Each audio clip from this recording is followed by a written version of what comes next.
Hey guys, tonight we're going to step backward through time, down the damp cobbled streets where water could kill you, where a loaf of bread could see you bound in the marketplace, and where a single accusation might turn into a fight for your life.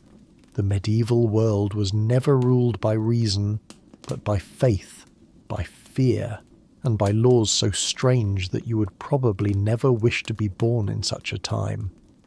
So, before we begin our journey together, take a quiet moment to like this video and subscribe, but only if you truly enjoy the story I'm about to tell you. And as always, tell me where you're listening from and what time it is there. I love reading those comments when night falls. Now then, turn off the lights, wrap yourself in a warm blanket, and let's step softly into tonight's story together. After the fall of the Roman Empire, Europe descended into a long silence of chaos.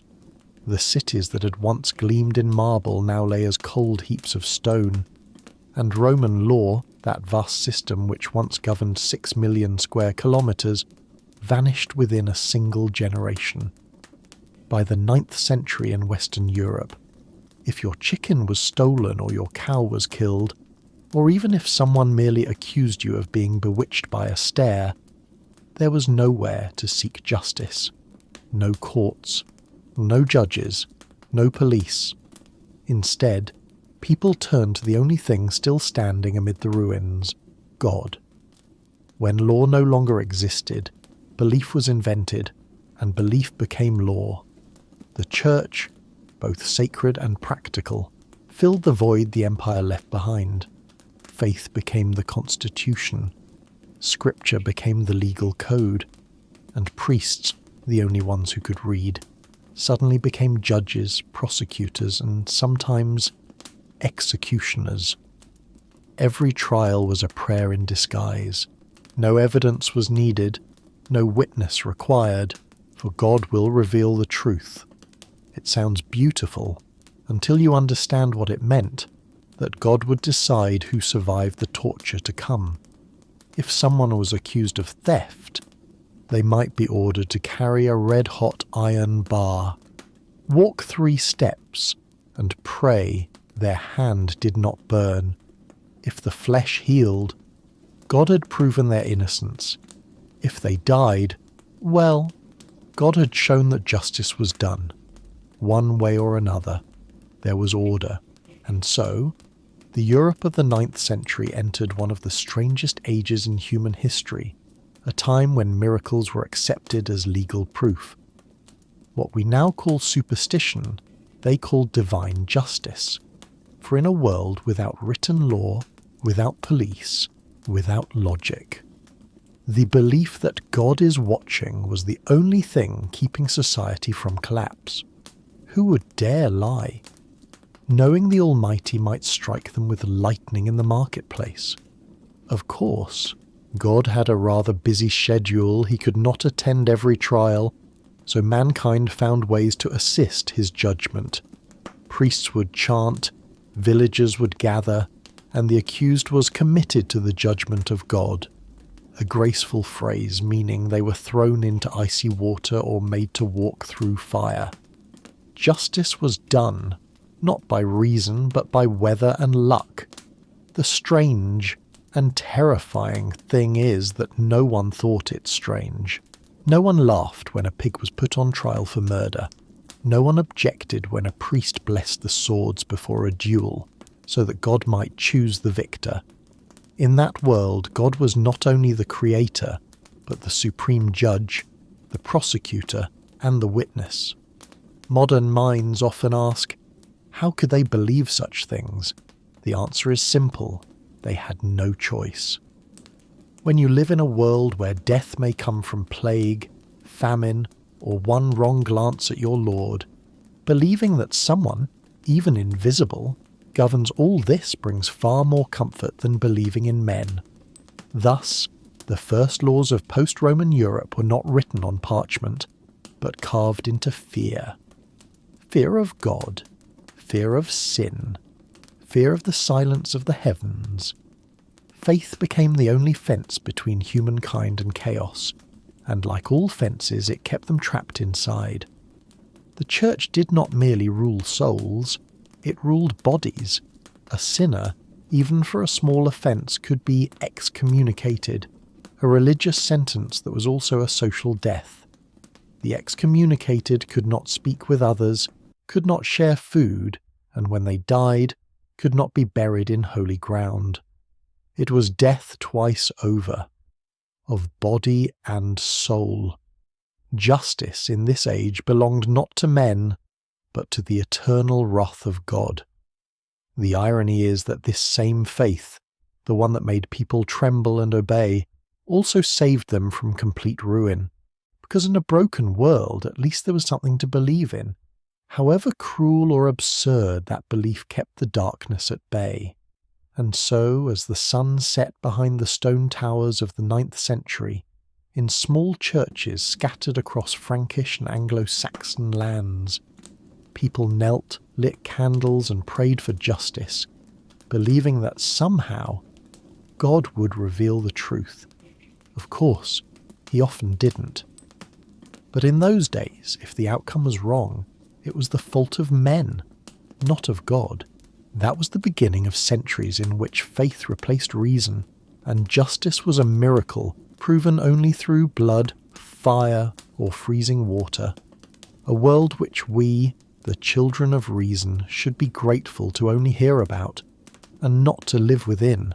If you lived in 14th century Europe, and your neighbour's pig happened to kill a child, you wouldn't slaughter it on the spot. No, you would bring it to court. There would be lawyers, priests, notaries, and an official sentence sealed by the church itself.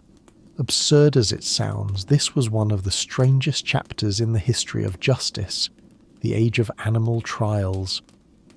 In 1386, in the town of Falaise in Normandy, a sow was convicted of killing a young boy. The trial was held in full ceremony. They dressed the pig in human clothes, chained it, and brought it before the townspeople. A priest read the indictment in Latin. The judge declared that the creature had acted contrary to the moral order of God, and finally it was hanged, to the sound of prayers and the gaze of the crowd, who believed that by executing the animal, moral balance would be restored. Pigs were not alone. In the records of the church, rats, horses, goats, dogs, even insects, were summoned to trial. In autumn, France, an entire colony of rats was charged with destroying the harvest. Their lawyer, yes, there was one, argued that his clients could not attend because the roads were full of cats. The judge accepted this as a legitimate concern and postponed the hearing. To modernise, this seems like farce. Yet to the medieval mind it was perfect logic. They believed that every living thing, human, beast, plant or stone, existed within the same divine moral order established by God. If an animal killed, that order was broken. Punishment was not meant to deter, but to cleanse the soul of the community. The creature's death was not vengeance. It was atonement. Back then there was no boundary between morality, law and religion. The courtroom was the church. Justice was a prayer. And sin, whether human or animal, was an offence against heaven itself. When priest passed judgment, they did so not only in the name of the crown, but of the cosmos. A trial of a pig was not absurdity. It was a collective rite of purification. Some cases bordered on the tragicomic. In Switzerland, a horse was charged with breaking into a church and desecrating the altar. In Italy, a swarm of locusts was ordered to leave the village within 3 days, or face excommunication. In Germany, entire rat families were banished from dioceses through letters addressed to all their descendants and relations. Many of those documents still survive, red-sealed, handwritten with the solemnity of a royal treaty. The irony is that these trials were not the inventions of the ignorant. They were conducted by the educated, priests, lawyers, scholars, even nobles. They reasoned that if man had a soul and was answerable to divine justice, then every creation of God must bear moral responsibility too. In that logic, justice was total, sparing no one. An animal's crime was not random. It was a sign of rupture in the divine order. But beneath the ritual and incense lay a deeper fear.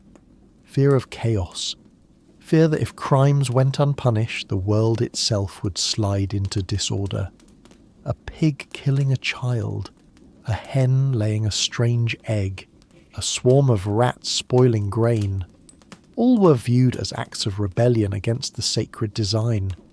To judge them was to restore control, to reassure humanity that someone, somewhere, still ruled over the darkness, the plague, the hunger. And of course, as with all systems of power, these divine courts reinforced the authority of the Church. Only the Church could judge on God's behalf. When the condemned animal swung from the gallows, the villagers did not see justice.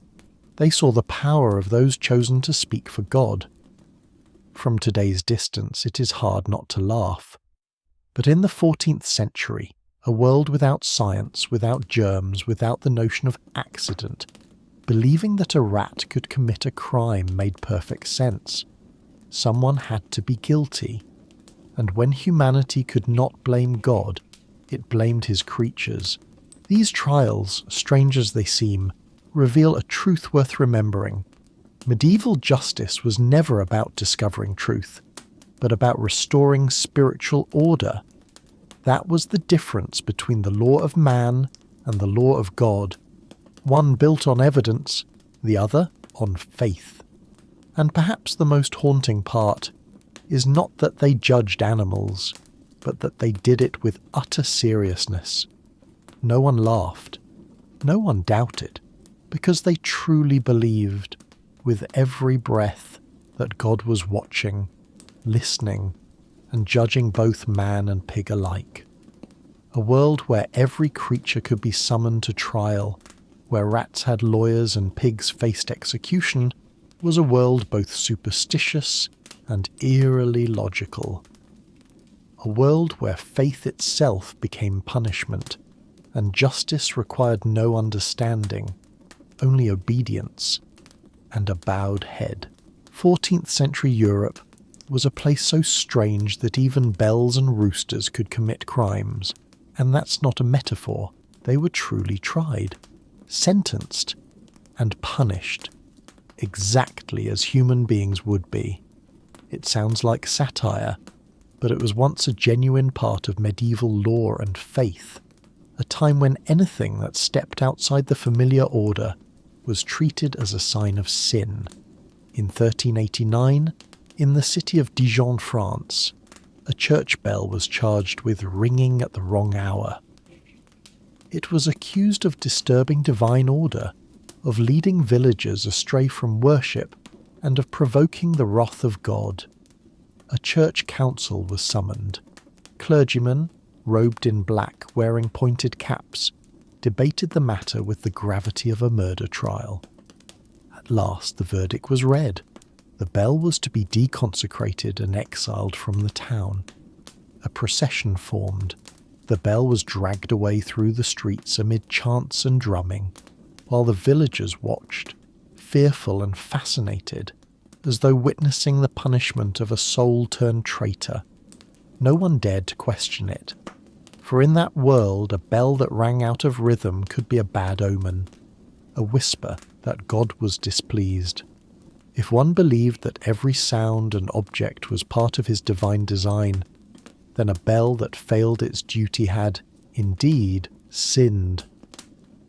Around the same time in Basel, Switzerland, a rooster was put on trial. Its crime, it had laid an egg, and that, according to the belief of the day, was the work of the devil. People thought that a rooster's egg, though biologically impossible, would hatch into a basilisk, a serpent-like creature capable of killing with a single glance. The trial was solemn. The priest read the charge. The townsfolk served as witnesses, and the sentence was declared: public burning. The rooster was set alight in the square. The priest recited prayers, and the smell of singed feathers drifted through the air like incense of atonement. To modern ears it sounds ridiculous, but within the logic of that age, every irregularity was a sin. A bell that disobeyed its rhythm, a rooster that defied nature. Each was an intrusion upon the sacred harmony people believed God himself had arranged. Superstition was not ignorance. It was a moral language, where the unnatural and the immoral were one and the same. Church and law existed as one body. The priest was judge, theology was jurisprudence, and every anomaly, from weather to behaviour, was explained through sin and virtue. When a bell misrung, no one thought of mechanics or humidity, they thought of demons. When a rooster laid an egg, no one said mutation, they said Satan. Fear replaced understanding, and that fear became its own form of justice, the justice of ritual and faith. Yet behind those absurd proceedings lay something far more human, the desperate need for order. 14th century Europe was not only devout, but starved, diseased, and at war. Death was sudden. Harvests failed. The sun itself vanished behind the ash of volcanoes. To minds haunted by apocalypse, the universe seemed angry, and if the cosmos was enraged, someone had to be blamed. Thus the bell and the rooster became perfect scapegoats. They could not protest, could not flee, and when punished, the people felt that chaos itself had been exorcised. The world once more was safe. Justice had been done, not through reason, but through collective relief. Of course, such trials also reveal the other face of the age, the absolute power of the church to define right and wrong. When the bell was banished, when the rooster burned, it was not mere superstition, it was control. Only the church could name sin. Only the church could absolve it. Even the sound of a bell had to obey the rhythm of belief. It's hard not to see the irony. Human beings, the most intelligent of creatures, built a world where even the lifeless could be guilty, simply to feel that someone, somewhere, still ruled the storm. And yet, it was also a portrait of deep fragility, of a species terrified of chaos, desperate to imprison mystery within the language of law and sin.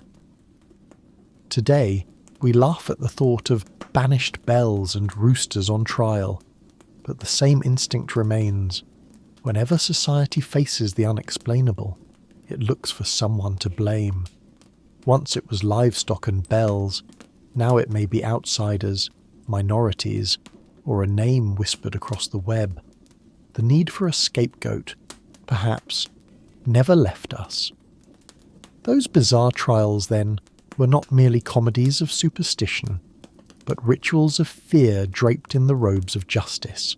The bell and the rooster, and countless other innocents, were condemned not for what they did, but for what humanity could not bear to face, the abnormal, the uncertain, the uncontrollable. In a world trembling beneath church spires, where reason bowed before faith, even a wrong note could make a town shiver as though Judgment Day had come. And that perhaps is what makes the Middle Ages both terrifying and strangely, darkly beautiful. A world where miracle and sin were separated, or by nothing more than the sound of a single bell. In 12th century England, if you were accused of theft, with no witnesses, no lawyers, no court as we know it, the judge would summon you before the altar. You would pray, and then he would hand you a bar of iron, glowing red from the fire. Your task was simple. Hold it in your bare hand and walk 3 steps. After 3 days, the priest would unwrap the wound. If it had healed, you were innocent. If it festered, You were guilty, and God had spoken. This was the judicium feri, the trial by fire, one of the most common forms of justice in Europe from the 11th to the 13th century.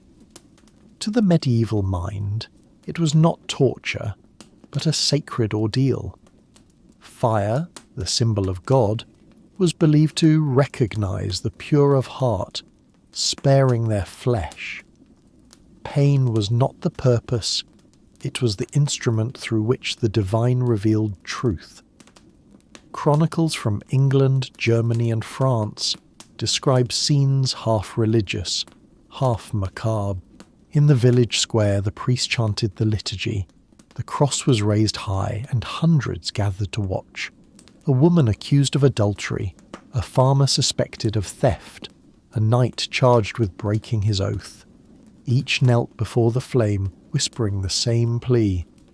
Lord, let the fire not harm me if I am innocent. Then came the moment. They took the iron and walked trembling through a corridor of silence. The smell of burning skin rose in the wind. When it was over, the hand was wrapped in holy cloth, sealed for 3 days. On the 3rd day, before the eyes of the village, the priest would unwrap the bandage. If the wound was clean and dry, acquittal. If swollen or blistered, condemnation. Justice, quite literally, was left to a miracle. It sounds insane, yet in that world it made perfect sense. People lived in a universe where every event, thunder, harvest, plague, carried divine meaning. There were no accidents. Everything was willed by God. So if your hand did not burn, he had intervened to protect you. If it burned, he had simply confirmed your guilt. But divine justice often rested more in the priest's hands than in God's. It was the church that prepared the fire, read the prayers, inspected the wound, and very often the miracle occurred in convenient harmony with the church's wishes. A man of status, generous in donations, healed faster than expected. Peasant, poor and friendless, failed the ordeal, and yet no one found it absurd. The entire village believed they were witnessing the hand of God. They pitied and feared the accused, for everyone knew that today it was him, and tomorrow it could be them. All lived beneath a justice founded not on evidence, but on faith. That was what made the Middle Ages both holy and terrifying. Fairness born from fear. The judicium feri spared no one. Knights, nobles, even clergy faced it when suspicion darkened their names. One of the most famous cases was Emma of Normandy, mother of King Edward the Confessor, accused of adultery. She was made to walk barefoot across 9 red-hot ploughshares laid in the cathedral at Winchester. The chronicles tell that she passed unscathed, a miracle proclaimed throughout England. Whether true or not, the result was clear. Her honour was restored, her reputation cleansed by fire. These ordeals were part trial, part ritual theatre, binding whole communities together in the faith that justice still existed, even if only when God found time to intervene. People slept easier knowing that the guilty would burn and the innocent would be spared. Truth, therefore, required no reason, only temperature. By the 13th century, however, Europe began to awaken to Roman law and secular reason. In 1215, the Fourth Lateran Council officially forbade the Church from participating in any form of trial by ordeal. Even priests at last began to understand, if God truly desired justice, he did not need a burnt hand to prove it. And so, the miracle left the courtroom, but its shadow remained, the belief that pain could purify sin. It lingered in the dungeons of torture, in the flames that consumed the witches, in the conviction that suffering was the road to truth. Looking back at the trial by fire, one sees the great paradox of the medieval soul. They believed in the mercy of God, yet could only prove that faith through blood and flame. It is hard to rest easy, knowing there was a time when the weight of your soul could be measured in the burn of your palm. But perhaps that very innocence, the conviction that miracles could deliver justice, was what allowed those people to survive their darkness and keep believing in the light. If fire was once seen as the hand of God, then water, that ancient symbol of purity, became his weapon of judgment and death. In medieval Europe, especially during the witch hunts of the 15th and 16th centuries, people believed that water had a soul, and that soul was too pure to touch the guilty. The punishment was called the judicium aquae frigide, the trial by cold water. Its method was brutally simple. The accused would be bound hand and foot, a rope tied around the waist, and thrown into a pond, a lake, or a river. If they sank, they were declared innocent, for the water had embraced a pure soul. If they floated, it was proof that God had rejected them, that the devil himself was keeping their sinful body from drowning. In that case, they were pulled ashore, condemned, and almost always burned. Once again, justice was placed in the hands of nature, and nature does not forgive. From England to Germany, from Poland to Hungary, thousands of women were subjected to this test. They were given no defence, no advocate, no evidence beyond the surface of the water itself. A still pond became the courtroom of an entire village, and each time someone was cast into it, the crowd gathered, curious, frightened, devout, believing they were witnessing the judgment of heaven. To us it seems barbaric. To them it was a search for truth. In their world, water was not matter, it was spirit. It was used to baptize, to cleanse the soul. So if water refused to touch a body, it could only mean that the soul within had betrayed God. But water did not cleanse anyone. It killed them. Bound and helpless, many drowned within moments. Those who floated, those saved by the devil, were rescued only to face the stake. In every outcome, justice ended the same way, with death. In many towns, the ordeal became almost theatrical, half ritual, half spectacle. Priests sang hymns, officials took notes, villagers prayed, gasped, or murmured as they watched.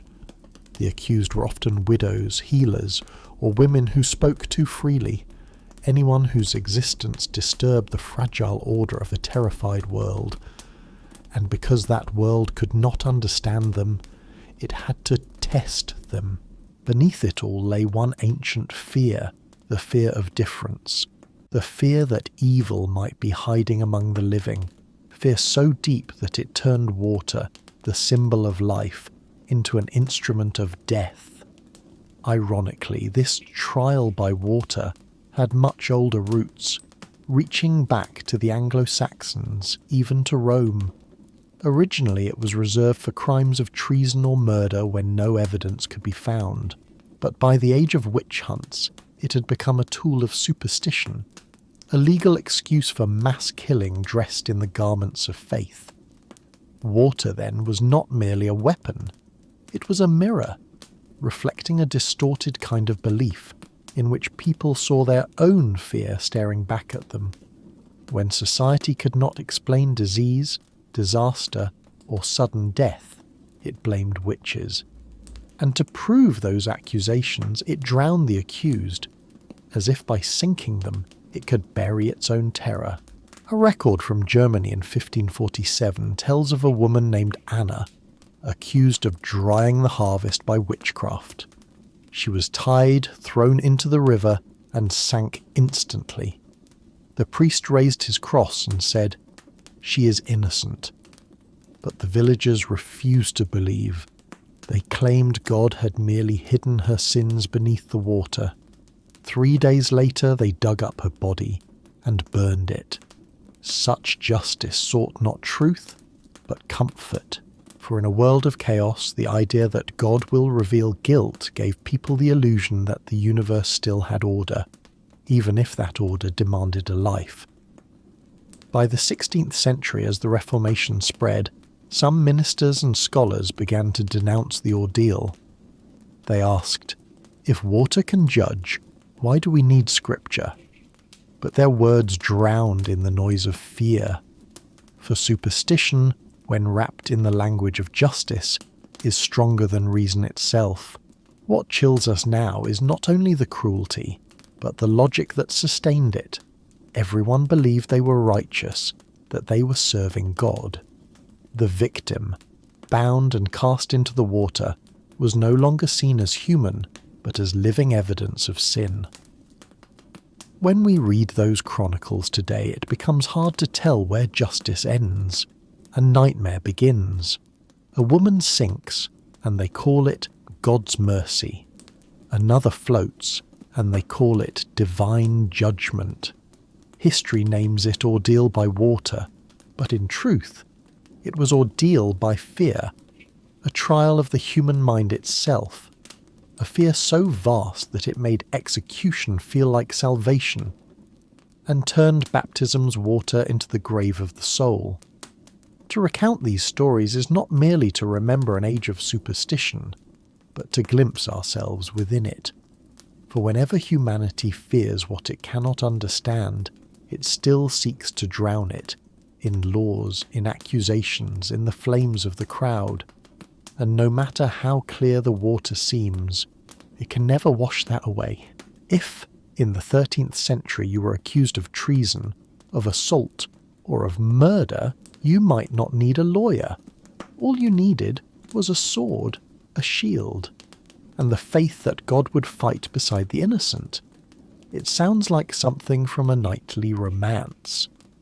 Yet for centuries it was a lawful practice across Europe, trial by combat. Its roots go back to the age of Charlemagne, the first emperor of the Holy Roman Empire. To the people of that time, violence was not merely a means of settling disputes, it was a way for God to reveal his will. When two men quarrelled over land, honour or betrayal, they could summon justice by challenge. Each would swear before the altar that his cause was righteous, call upon the Lord as witness, and then, at the sound of trumpets and prayers, they would fight until one yielded or died. The survivor was declared the victor, and therefore innocent in the eyes of heaven. The reasoning had a grim sort of logic. If God is omnipotent, he would never allow an innocent man to perish unjustly. Thus, the sword became a test of faith, but in practice it turned justice into a legalized bloodletting. Trial by combat was not reserved for knights. Even commoners could invoke it. The law allowed each participant to hire a champion, a professional duelist who fought for pay, not principle. These mercenaries lived by the blade and died by it, their bodies left broken in the mud of some morning's holy judgment.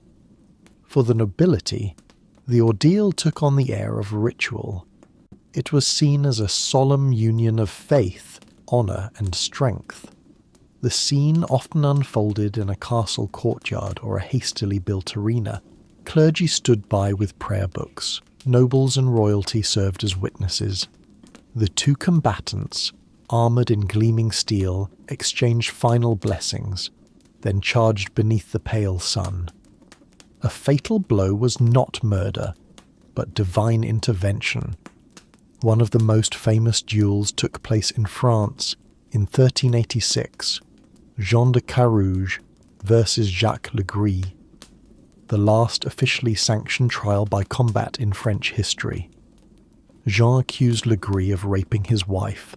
With no proof, the king granted them God's judgment through battle. Before a crowd of thousands they fought, steel against steel, prayer against fear. After an hour, Jean struck Le Gris down. His wife was declared innocent. Le Gris, who died protesting his purity, was hanged before the crowd. The people called it Judicium Dei, the judgment of God. But what if Jean had slipped? What if Legris had been quicker? Would that too have been divine will? Or was God merely watching, silent, as two men butchered each other in the name of justice? From a modern view, it seems unthinkable that a society could fuse faith and slaughter into one sacred act. Yet to the medieval mind, combat was not sin. It was proof of virtue. Victory meant God's favour. Defeat meant divine rejection. The duel was both a legal proceeding and a moral confession. The irony is bitter. While priests preached mercy and peace, the church itself sanctified these duels, blessing swords, attending the fights, and proclaiming them instruments of divine truth. Reason had no place, only belief. Blood, spilled before God's eyes, was assumed to be righteous. But that justice was rarely just. The weak, the wounded, the poor, they seldom stood a chance. God's will often matched the strength of the body, not the purity of the soul. Powerful nobles used the ritual to eliminate rivals, for if one killed another in a holy combat, all guilt was washed away. Some even fought not for truth, but for land, or pride, or insult. In England, the custom lingered into the 14th century, and astonishingly was not fully abolished until 1818, after the case of Ashford versus Thornton, when a man, accused of murder, demanded trial by combat to prove his innocence. The court, unable to deny him by existing law, was forced to pass new legislation, ending the practice once and for all.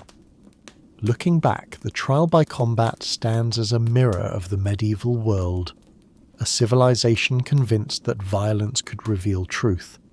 People lacked reason, so they handed it to God through the sword.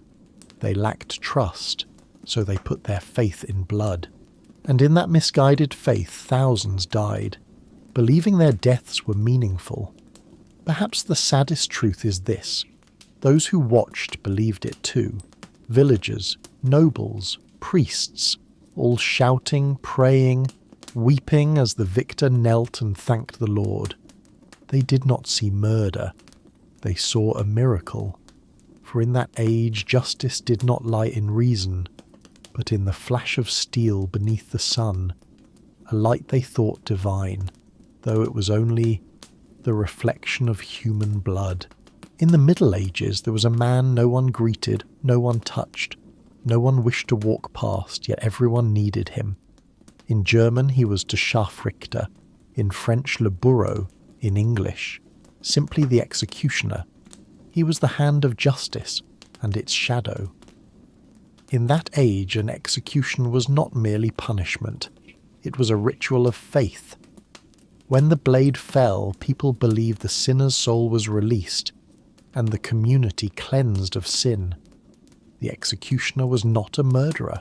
He was the instrument of God's will, and for that reason he was untouchable, both holy and defiled.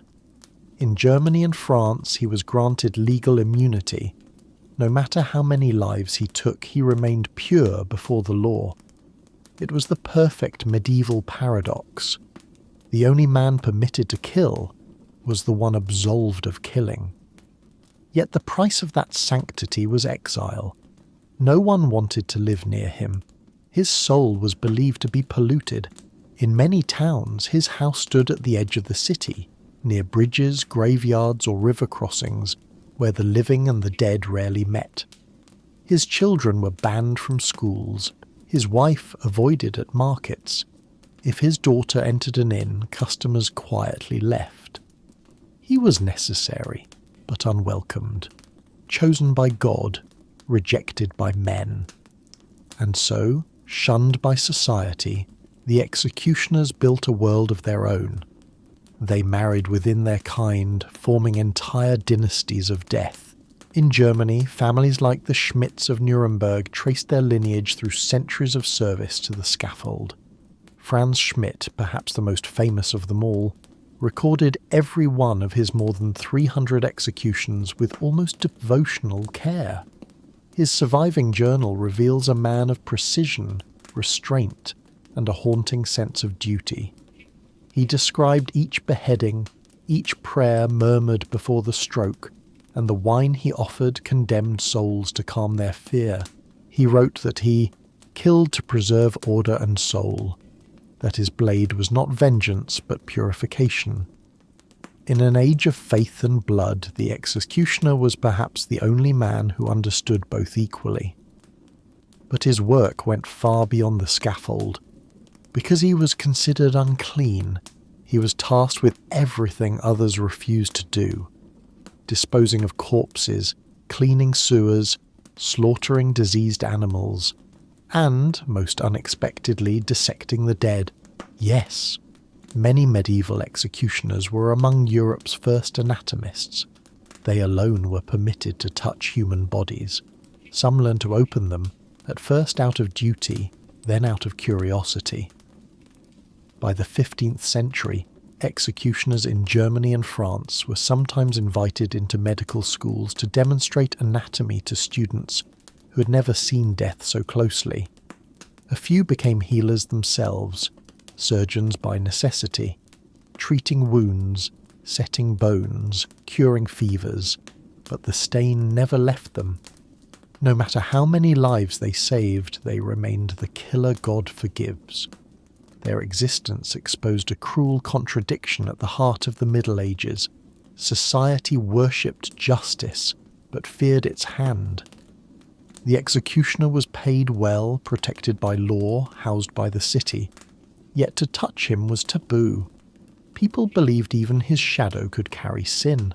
After every execution, he was ordered to confess, to wash his hands in holy water, and the next morning he killed again. Because justice, like faith, needed someone to dirty his hands. If God truly was justice, he must have had his own executioner on earth. By the late 15th century, theologians began to argue over the moral standing of these men. Some called them instruments of divine mercy, sacrificing their souls so that others might remain pure. Others called them servants of the devil, for who could kill so many and remain human?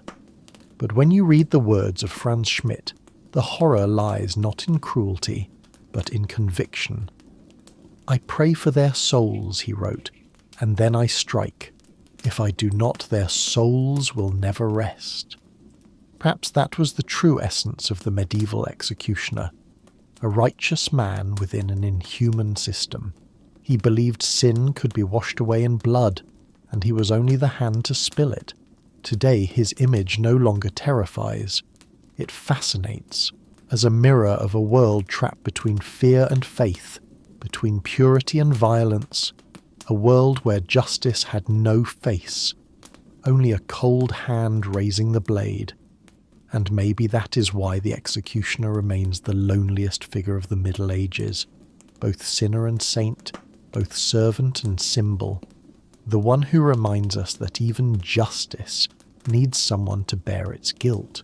If someone lived in medieval Europe and were caught stealing a loaf of bread, telling a lie, or simply arguing with your husband, they likely wouldn't be thrown in prison.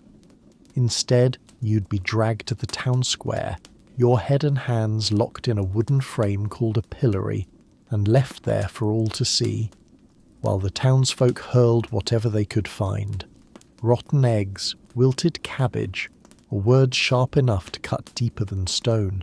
It was called the law of shame, a justice without blood but full of wounds. This punishment was common across England, France and Germany for centuries. In England, it was formalised under King Edward III and lasted until the 18th century. Each town placed its pillory in the busiest market, the loudest place, the most public, so sin could be displayed under the honest light of day. The condemned would be escorted by guards, head and arms secured so they could not move, a sign hung from their chest: liar, fraud, traitor, or sometimes merely ate meat on the Lord's Day. Crowds gathered, jeering, pointing, throwing. For hours, sometimes days, the guilty became a public spectacle of virtue, so others could feel pure by comparison. Here, justice wasn't about correction, it was about humiliation. Medieval people believed that shame punished not the flesh but the soul. If the body suffers for a day, one English priest wrote, the soul suffers for a lifetime. To them, public disgrace was a kind of cleansing, a way to wash sin with the eyes of the crowd. In truth, the idea isn't as distant as it seems. The pillory was the medieval social media feed, a public wall of judgment, where citizens gathered to condemn before understanding. Only then, you couldn't mute the crowd or delete the comments. You could only stand there, in the stench of rotten eggs, and your own silence. In France, the pillory even took on a festive air. When someone was shamed, the square filled as if for a fair. Children laughed, vendors sold wine and pastries, and moral outrage became entertainment. The humiliation of one became the pleasure of many. It was justice as participation, a communal ritual of condemnation. Yet not everyone in the pillory was guilty. Many were simply poor or outspoken. Women especially were punished for disrespect or gossip. They stood with heads bowed, hair tangled, surrounded by men's laughter. At that point, justice ceased to be about behaviour and became a theatre of hierarchy, a reminder of who was allowed to speak and who was not. But sometimes, only sometimes, the pillory became a stage for defiance. In London, in 1720, a man who had exposed government corruption was sentenced to public shaming. When he was locked in the square, the crowd didn't curse. They cheered. They threw flowers instead of stones, coins instead of insults. The judges had to send soldiers to disperse them, because the criminal had become a hero, a rare moment when shame was defeated by solidarity. For the most part, though, the pillory reflected the darker instincts of society. People feared being seen, yet loved seeing others humiliated. Large executions often drew smaller crowds than a single public shaming, because here everyone could participate. They could laugh, mock, and judge, and leave feeling morally renewed. In that collective cruelty, they found comfort. Shame became a cheap form of justice, one that required no trial, no thought, only emotion. When law faltered, public anger became law, and the pillory became its court. A Paris record from 1358 describes one such scene. A man was tied at Saint-Honoré market for stealing bread during the famine. The crowd threw stones, eggs, and nutshells. When he collapsed, they said, "God has seen." Whether God saw or not, no one could say, but everyone left lighter, as though righteousness could be measured by how well they aimed. From afar, the pillory looks almost symbolic, half punishment, half communion, a moral ritual disguised as justice. But in that ritual, justice itself lost its meaning. For instead of correction, people sought catharsis. They turned another's pain into proof of their own purity. We have long since taken down the wooden frame in the square, yet the spirit of the pillory endures. It lives in every gleeful comment, every public shaming shared and reshared. Perhaps humanity has never truly stopped believing that humiliation can replace justice. And if someone from the 14th century were to see our world today, our screens, our crowds, our noise, they might smile faintly and say, "Ah, so the pillory still stands. It just fits in your pocket now." Debt was not merely a burden, it was a curse that could cling to your family for generations, even after you lay deep beneath the earth. In medieval law, poverty was not seen as misfortune, nor as a failure of economy, but as a moral offence. The poor were not just unfortunate, they were guilty. The Anglo-Norman legal code stated it plainly. If a man dies in debt, his goods and kin shall answer before God and the king. In other words, death did not release you. If you owed the blacksmith, the moneylender, or your lord, your children would pay. If they could not, your house, your belongings, even the items buried with you, might be seized. There are real records of such scenes. Soldiers of the crown digging up the grave of a man dead for weeks to recover a gold ring he had pawned, not for its value, but for the principle that sin must not be buried. It was a logic rooted in faith. Debt was an insult to divine order. Each man, people believed, had been granted a rightful portion by God. To fall short was to offend him through laziness, greed, or deceit. Thus, poverty was not tragedy. It was proof of sin. Wealth, by contrast, was seen as the mark of grace, a visible certificate of virtue. In such a world, justice did not require compassion. It required punishment to warn the rest. And so rose the debtor's prison, a place where you could be locked away indefinitely until someone paid on your behalf, or until you died. If you had no money, you went to jail, and in jail you could earn none. A perfect circle, not designed for redemption but for lesson. A French monk once wrote in his journal, "The poor knock at the abbey door not for bread, but for the right to die in absolution." Tragic perhaps, but logical in a world that believed God only loved those who owed nothing. A poor man who died in debt could be denied burial in consecrated ground. A priest might refuse the funeral until the family paid for the soul's release, and if they could not, the grave would be marked only by an uncut stone, without name, a warning to the living, "Here lies one who owed God." The medieval notion of hereditary guilt was cruel beyond measure. A debtor's son could be barred from apprenticeship, forbidden to marry within the town, excluded from guilds. His father's debt became his curse. A child who had borrowed nothing was already guilty for being born into the wrong house. In English courts, creditors' lawyers argued, if God forgives the soul, the king must still claim the body. Spiritual salvation did not erase earthly obligation. One record from Shropshire tells of a widow forced to surrender her wedding dress to redeem her husband's soul. A single piece of cloth made evidence of justice. In crowded markets, beggars could sometimes be seen wearing wooden boards around their necks, inscribed with their debts. They walk through the streets reciting aloud, "I have owed, and I am paying." It was moral theatre, the pillory of poverty. Their crime was not theft nor deceit, but hunger. The irony, of course, was that the nobility, who owed the most, were rarely punished. If a lord failed to repay his loans, the court seldom interfered. His debts could even be transformed into honour.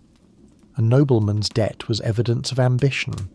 A peasant's debt, evidence of sin. A lord indebted to Genoese bankers could boast that he was financing holy war. A farmer indebted for bread would rot in prison for lack of faith. This was the moral arithmetic of the Middle Ages, the same act judged by different measures. Poverty was sin, wealth, absolution. To be poor was not merely to suffer, it was to lose the right to be innocent. By the 14th century, commerce expanded, credit systems spread. Yet the old belief endured. The lender was the benefactor, the borrower the morally weak. Sermons reminded the faithful, the righteous man settles his debts before death. The wicked leaves them to his children. No one asked whether the debt came from famine or war or tax. For in the logic of faith, all reasons return to one cause, lack of virtue. That is why, in that age, even death could not free you. Death was merely the final chapter of an unpaid account. When you closed your eyes, others would dig up the soil to count whether you'd settled your dues. Perhaps the bitterest truth of this debtor's curse was that it transformed poverty into a moral contagion, an inherited stain. And once a society believes that, no one feels guilt in oppressing the weak. To help the poor was to defy the will of God. The Middle Ages have passed, yet the shadow remains. We no longer have prisons for debtors, but we still build invisible ones, made of contempt, of judgment. And the curse endures, only dressed in finer clothes, a system that still rewards the rich and punishes the poor. Only now it need not dig up graves to do it. In the Middle Ages, bread and ale were not merely food, they were civilization itself. Europe lived on them as if on breath, morning, noon, and night. Every meal began with bread and ended with beer. Water was unsafe to drink, so ale became the daily drink of all classes. In 13th century England, when a man said, "I have eaten," what he meant was that he had bread and ale. And because these two things were sacred to survival, to cheat in either was to betray society itself. So in 1266, King Henry III issued a strange decree, the Assize of Bread and Ale, a law to govern the daily bread of England. It was one of the earliest pieces of economic legislation in Europe, a primitive form of consumer protection. But, as with all medieval justice, punishment had to be seen, and, if possible, had to humiliate. The rules were terrifyingly precise. If the price of wheat rose or fell, the weight of a loaf must change accordingly, so no one would be cheated. If a baker was caught selling light bread, or using spoiled flour, even by the weight of a penny, he would be dragged through the streets with a mouldy loaf hung round his neck. It was not just a sentence, it was a dark poem of justice. The cheat would be made to wear his crime and walk through it before the crowd. Chroniclers describe the scene, villagers gathering, laughing, bells ringing, children running beside the shamed baker. He kept his eyes low, the hard loaf knocking against his chest with each step. No stones, no eggs, only ridicule. Because here, justice needed no blood, only shame, and shame had power. In a world without newspapers or rumour sheets, fear of public disgrace was the morning news. No one wanted to be dragged through the market, so the law was obeyed, not by force, but by fear. Across England, royal inspectors known as bread weighers visited each village with scales in hand.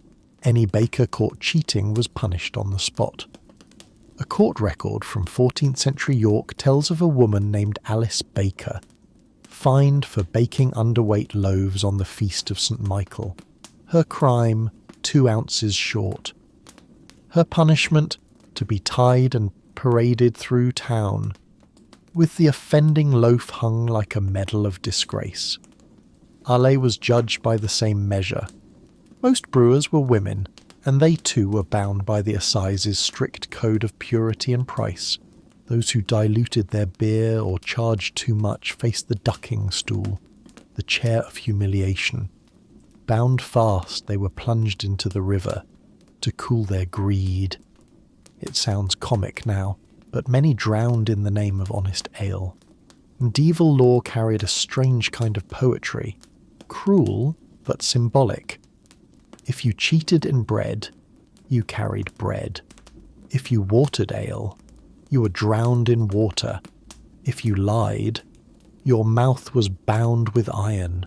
Every sin paid for itself in its own reflection, justice as mirror, not scale. A sister modern minds might call black verse, dark but terribly precise. It reveals something deep about that world. Law was not meant only to protect, but to teach. Punishment was a lesson in plain sight. The square was the classroom, the sinner the example. No schools, no textbooks, only markets and memory. The guilty were living diagrams of morality, yet behind that harshness there was a trace of mercy. Compared with beheading or burning, to be led through the streets with bread around your neck was almost gentle. It wounded pride, not flesh. And in a world ruled by faith, losing honour before God was worse than death. Some bakers, after their sentence, sought redemption by giving free bread to the poor. A few became known as the most honest craftsmen in their parish. Justice, like dough, could rise or harden, depending on how it was kneaded. But the system's true darkness lay in its foundation. Medieval society did not believe in innocence, only in fear. People obeyed not because they understood, but because they dreaded being seen disobeying. Walk through a medieval village and you'd see the instruments of morality lined up like a catechism. The wooden post in the square, the weigh house nearby, the ducking stool by the river. Order was visible, an architecture of public warning. It was a world held together not by justice, but by shame. And perhaps, reading this now, we can't help but smile, because across the centuries, little has changed. The pillory is gone, yet its spirit lingers. The loaf around the neck has become a post on a screen. Justice still carries a hint of dark poetry. Only now the market square is digital, and the crowd never sleeps. And if a 13th century baker were alive today, he might look around and say softly, "I was once dragged through the streets for mouldy bread, and you're dragged through the net for words not yet baked." In the year 1315, the sky over Europe changed colour. Rain fell without end. The fields turned to rot, the wheat refused to sprout, and winter stretched on like a curse. Chroniclers called it the Great Famine, the Great Hunger of the 14th century, one of the darkest calamities in medieval memory. People died not only from hunger, but from belief. They believed the hunger was punishment. For 7 years the clouds did not lift. Grass withered, seed decayed in the soil, milk dried up. Bread became so rare that a small loaf cost 10 times its usual price. In France, they wrote, "A horse is worth 3 men. In Flanders, people boiled roots, chewed oak bark, and when even that was gone, they ate the dead." And yet, instead of mercy, some regions answered with law, a new code called the Law of Famine, a decree that declared hunger is no excuse. Those who stole bread were treated as thieves. Those who ate human flesh were burned alive. Across Lorraine, Germany and northern France, church courts opened what they called causa famis, the case of famine. A priest would question a man, skin stretched over bone. "You have eaten the dead, have you not?" And if he whispered yes, the verdict was simple. "You have sinned against nature." It was the perfect cruelty, when the body, desperate to live, was condemned by the law for surviving. In that world there was no phrase for natural disaster.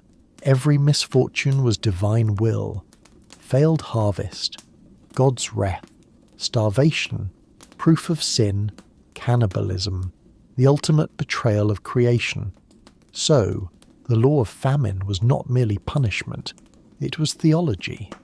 It reflected the conviction that poverty, hunger, and wickedness were one and the same. The condemned were not only executed, they were denied burial in consecrated soil. No cross, no prayer, just cold earth and weeds. Records from Hainaut, now Belgium, describe villagers digging up graves at night, boiling corpses into soup. When caught, whole families were hanged and left at the edge of town as warning. The chronicler wrote bitterly, "Who can judge when even the priest has eaten rats?" In England, historians wrote that the people ate grass, and when grass failed, they ate each other. Yet King Edward II refused to lower the grain prices to preserve the order of the market. Royal granaries were full, the streets outside London were full of the dead. Once again, the law defended the fed and punished the starving. The law of famine became a mirror to the moral collapse of the age. It criminalized desperation, sanctified cruelty, and dressed indifference as faith. From a modern view, its logic seems monstrous, but in the 14th century, law and religion were one. To forgive despair was to challenge God, so they burned mothers who had eaten their children, believing themselves protectors of divine order. One record from Burgundy, 1317. 3 men were caught digging up bodies. "We only wanted to live," they said. The judge replied, "Then you have chosen to live without humanity." They were hanged, their corpses left to rot, sermons of flesh on the righteousness of law. And yet beneath these trials something was beginning to fracture. People began to whisper, "If God is almighty, why does he let children starve? If eating to live is sin, does God want us dead?"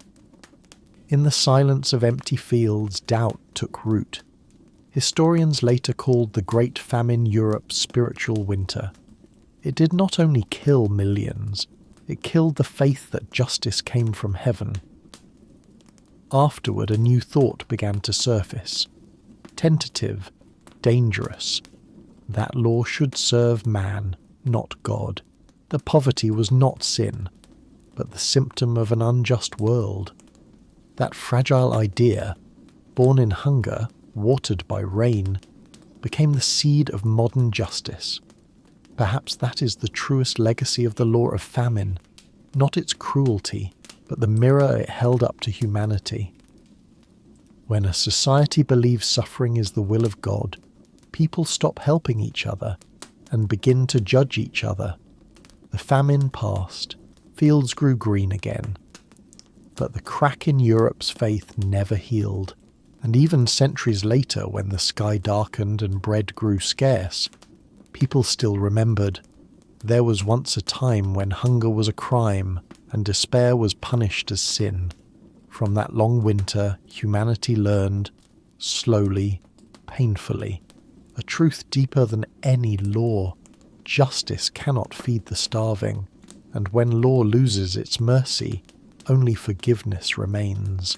If you had lived in 14th century Europe, eating a piece of meat on the wrong day could make you a sinner, even a traitor to God. While the fields lay dead outside and the wind carried the stench of decay, the church repeated the same refrain. Keep your body pure, for God is testing mankind through hunger.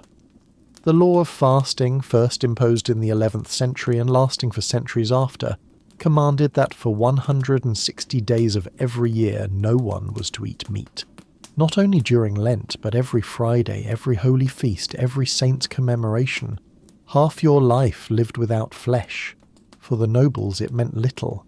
They had fish from their own ponds, salted goose, cheese, eggs, white bread and sweet wine. But for the poor, whose only livestock was a single chicken or pig, it was a sentence. When crops failed, when rivers dried, when fish were gone, meat was the only thing left that could save them, and eating it meant sin. During the Great Famine, peasants boiled roots, chewed bark, even dug up the dead. Still the church would not bend. The holy days remained sacred. Meat remained forbidden. In parts of Germany and France, peasants caught eating meat on a day of the Lord were flogged in public, and sometimes excommunicated. That meant no confession, no absolution, no burial in consecrated ground, no heaven. A document from the Abbey of Cluny in 1317 records, a man was cast out of his village for roasting a hare on the feast of St. Anne. He said it was all he had to feed his children.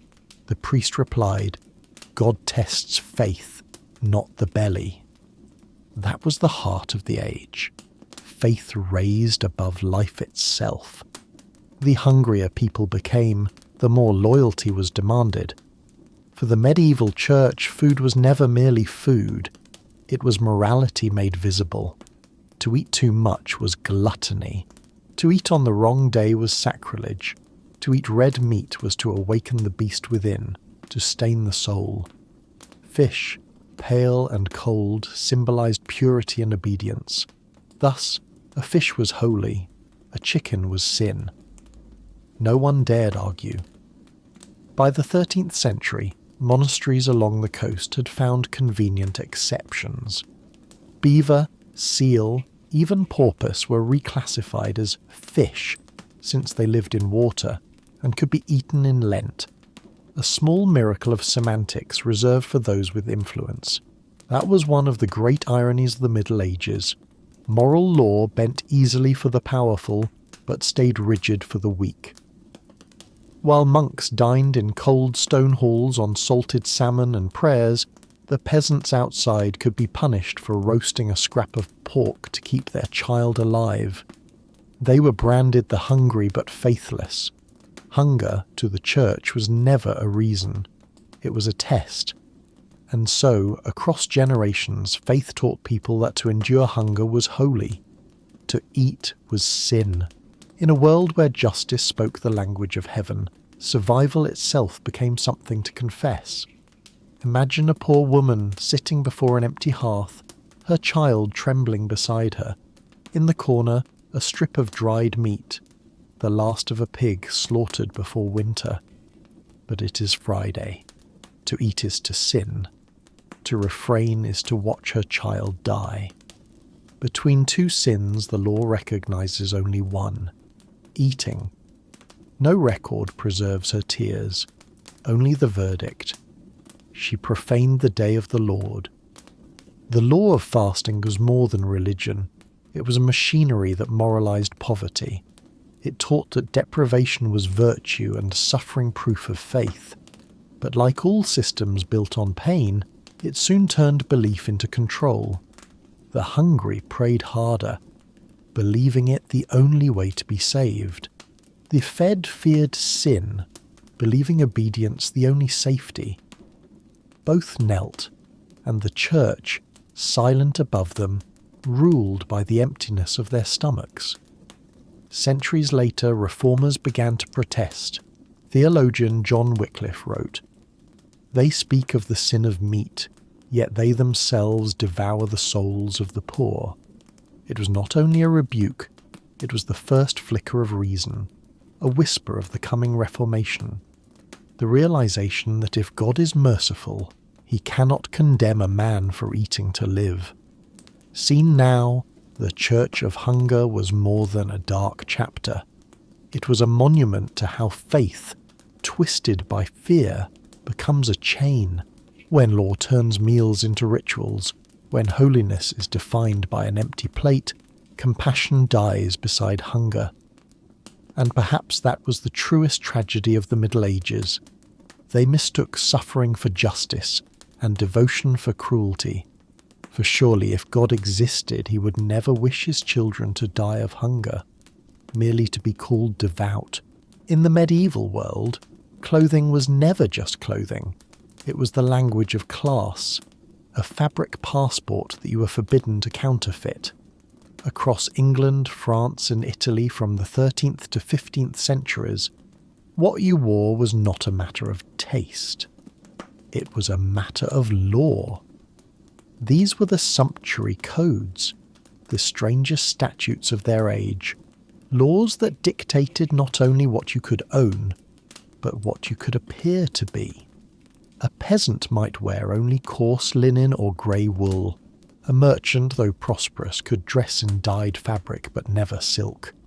Only the nobility were permitted fur, gold and the colour purple, the hue of sovereignty. If you, a blacksmith, dared to walk the street in a velvet-trimmed coat or silver-buckled shoes, you could be fined, stripped of your garments, even imprisoned. Because in that world, to dress above your station was a crime against order itself. Rulers believed class difference to be divine design. God had made kings and peasants as he made lions and sheep. To mimic your betters was to mock his will. The law, they said, protected the soul from pride, but in truth it protected the hierarchy. In England, King Edward III's decree read like a catalogue of vanity and punishment. Only those earning more than $100 a year might wear silk. No one below the rank of earl could wear scarlet velvet. Merchants' daughters were forbidden pearl embroidery, and anyone without title who wore ermine fur could be fined a year's wages. France added its own moral aesthetics. Each colour bore its rank. Purple for royalty, crimson for the aristocracy, blue for the clergy, brown and grey for humility, for everyone else. Order woven into cloth. In Italy, especially Florence, where merchants rivaled princes in wealth, the obsession became almost hysterical. The Medici passed laws banning women of common birth from wearing jewels beyond their degree, and yet their own wives broke the rule first. The entire city understood the hypocrisy, but no one dared to speak it aloud. The codes were not about fashion. They were about control through visibility, power stitched into the seams. In a world without passports or papers, your clothing was your identity card.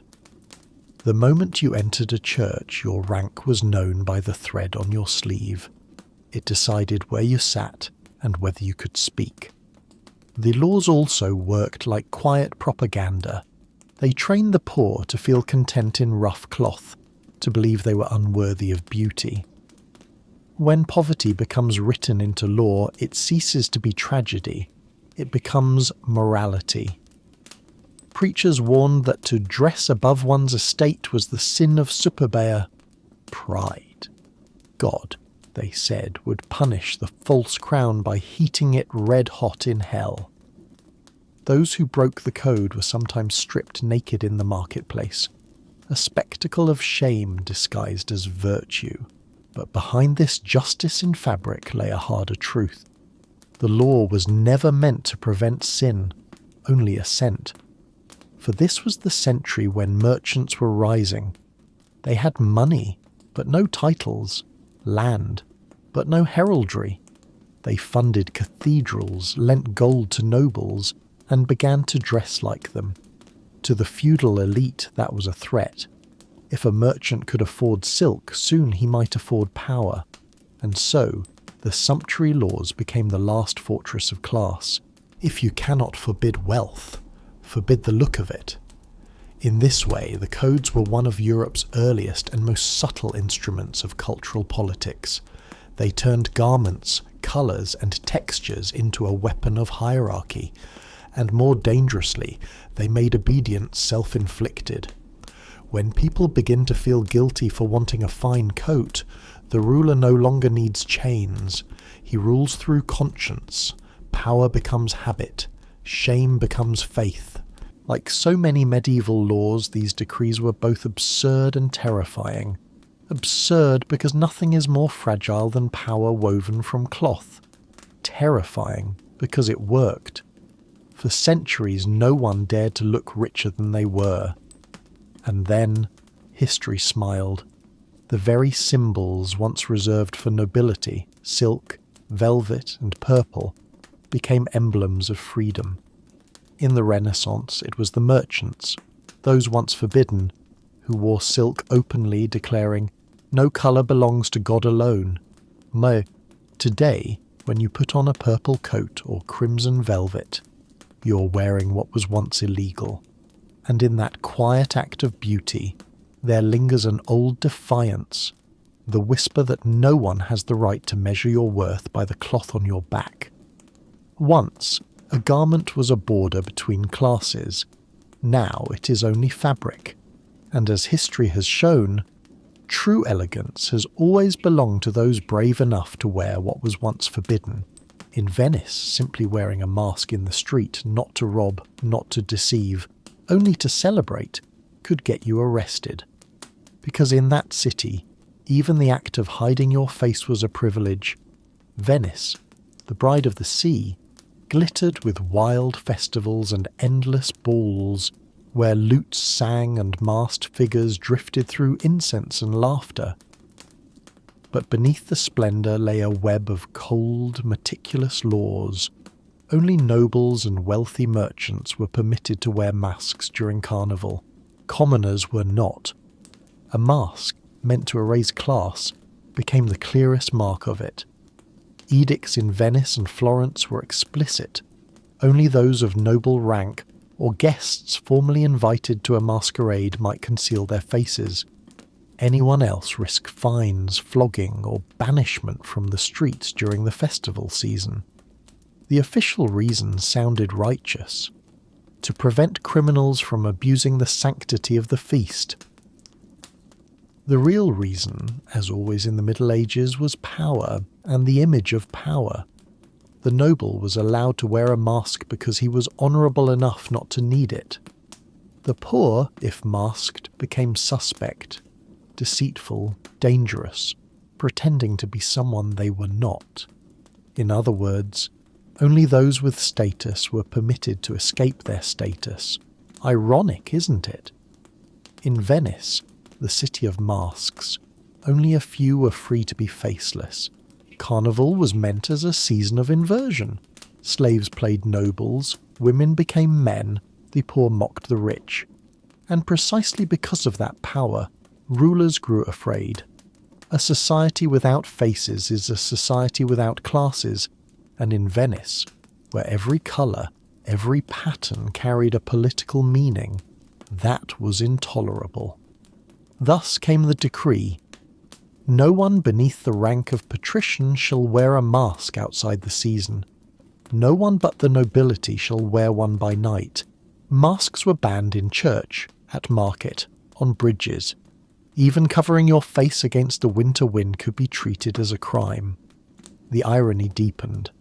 While the poor were forbidden masks, the rich never removed theirs. They lived behind layers of ceremony, masked not only in silk and lace, but in tone, posture, and silence. In Florence, families like the Medici and Strozzi practiced the art of seeing without meeting eyes, speaking without speaking. Every conversation was theatre, every smile a negotiation, every greeting a velvet dagger. In Venice, Il Mascherato, the masked one, became a symbol of the city itself, dazzling above, secret beneath, a republic of glitter and whispers, ruled by hidden agreements and unspoken laws. Even masks were ranked. Noble women wore the moretta, a black oval covering the face completely, held in place by a small wooden button bitten between the teeth. They could not speak. Silence was part of their beauty. Men wore the bauta, a white mask with a sharp chin, paired with a black cloak and tricorn hat, allowing them to eat, to speak, to lie. The poor could only watch. Thus, the law of the face was not really about disguise. It was about identity as privilege. The wealthy could hide, play, pretend. The poor had to remain visible, fixed, unchanging. Freedom itself was measured by one's right to wear another skin. This logic was not foreign to the medieval mind. In that world, class had to be seen. A peasant could not choose his clothes, his hair, or even his expression. In church he bowed his head. In markets he smiled meekly. In court he kept his eyes down.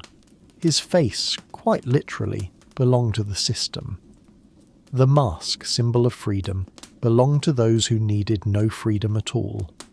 And so, Venice became the perfect mirror of the Middle Ages, a world so obsessed with order that even anonymity required permission. But like all harsh laws, the law of the face could not contain desire. Commoners began to wear masks in secret, in the alleys near Piazza San Marco, under flickering oil lamps while the guards slept. They crafted their disguises from paper and paste, cheap fabric and courage. For a few hours each night they allowed themselves to become someone else. Some were caught, beaten, humiliated. Yet as always, custom outlived control. By the 16th century, Venice relented. Everyone could wear a mask during Carnival, and the city transformed into one vast stage. Nobles and beggars dancing together, indistinguishable beneath silken laughter. For a brief season each year, the impossible happened. Equality. Under fabric and fragrance, in music and wine, humanity rediscovered freedom as by ceasing to be itself. The law of the face began as an instrument of power, but ended as a metaphor of longing, proof that sometimes, to live truthfully, one must be allowed to hide. And perhaps, in our modern world, where everyone wears a digital mask, that old Venetian lesson still lingers.